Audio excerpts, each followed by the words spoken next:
Putu Oka, menjembatani seni dan fungsi dalam dunia keramik untuk industri hospitality.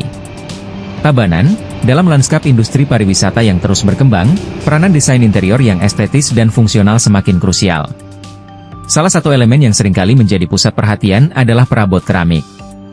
Melihat peluang ini, seniman keramik, Putu Oka, telah berhasil menciptakan sebuah karya yang tidak hanya memanjakan mata, tetapi juga menjawab kebutuhan spesifik industri restoran dan hotel.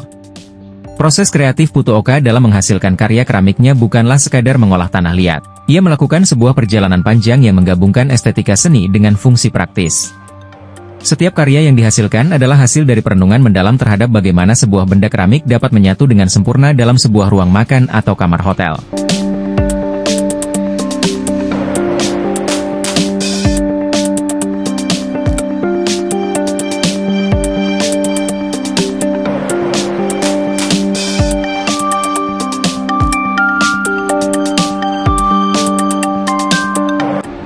Bagaimana Anda beradaptasi dengan perubahan tren dan teknologi dalam industri Anda? Ya, kunci keberhasilan bisnis salah satunya visi.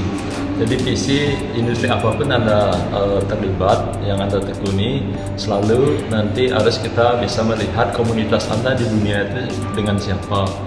Jadi ada isu-isu yang mungkin terkini terkait dengan di dalam komunitas Anda itu. Kalau dalam hal ini, jadi kami memang masuk di dalam sebuah grup, ya, produksi pabrik-pabrik yang memproduksi tableware di dunia, ya, terutama di Inggris, di Eropa. Nah, kita mengikuti tren daripada mereka. Ketika mereka sudah mendesain sebuah produk, kita pun juga ikut, tidak tertinggal dari produk-produk mereka. Jadi, apa yang Anda lihat sebagai kunci kesuksesan jangka panjang bagi bisnis ini? Ini sangat potensi sekali. Jadi rekan-rekan yang memang berminat di bidang keramik ini karena sangat potensi. Jadi keramik ini tidak hanya untuk tableware, bisa digunakan juga kalau bisa untuk pembuatan pipa-pipa, kilang-kilang minyak itu sekarang bisa pipa-pipanya itu dibuat dari keramik.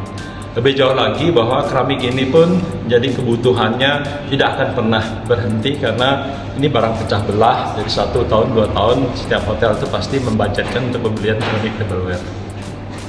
Pak Jero, bagaimana Anda membangun dan memelihara hubungan baik dengan pelanggan Anda?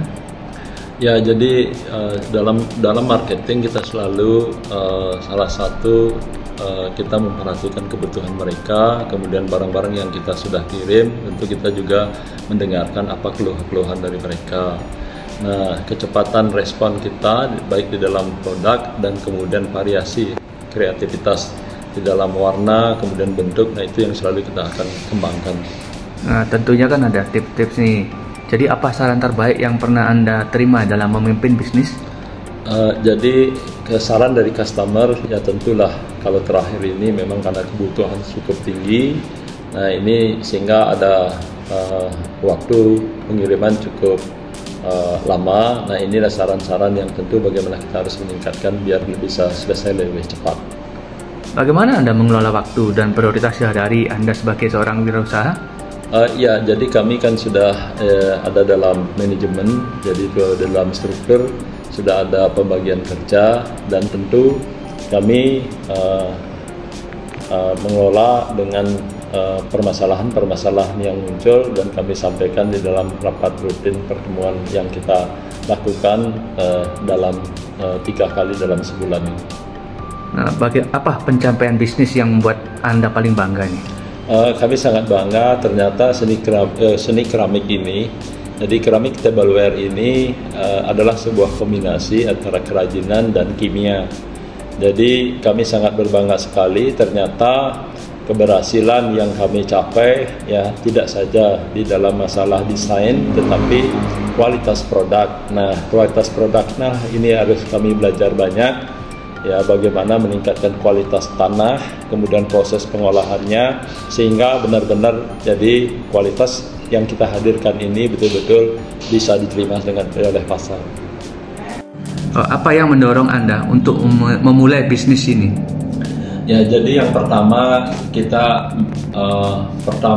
ingin untuk bisa memiliki sebuah bisnis yang berbasiskan kepada bahan-bahan yang bisa kita peroleh dalam negeri dan kemudian kita bisa proses untuk bisa dijual, yang tentu bisa menunjang kegiatan pariwisata di Bali. Terus bagaimana Anda menemukan peluang pasar untuk produk atau pelanggan Anda? Ya, ini sebuah proses yang cukup panjang. Jadi ketika di awal kita mengembangkan kerajinan seni kerajinan keramik berglasir. Nah, di dalam perkembangannya, nah ini dari seni keramik ya mengarah kepada keramik fungsi ya, khususnya yang kita produksi untuk kebutuhan hotel dan restoran. Nah, itu memang kita temukan seiring dengan perkembangan ya. Terus apa strategi pemasaran yang paling efektif yang pernah Anda terapkan?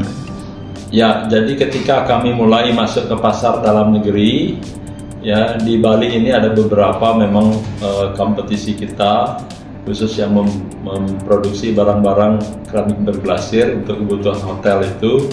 Nah, tentu strategi yang pertama ya jelas kualitas produk. Yang kedua, kreativitas. Ya, kita harus kreatif di dalam rangka mengembangkan desain-desain dan menghadirkan desain-desain baru, dan tentu ya lebih detail lagi, setiap produk-produk kita tuh memiliki selain nilai fungsi juga ada nilai seninya.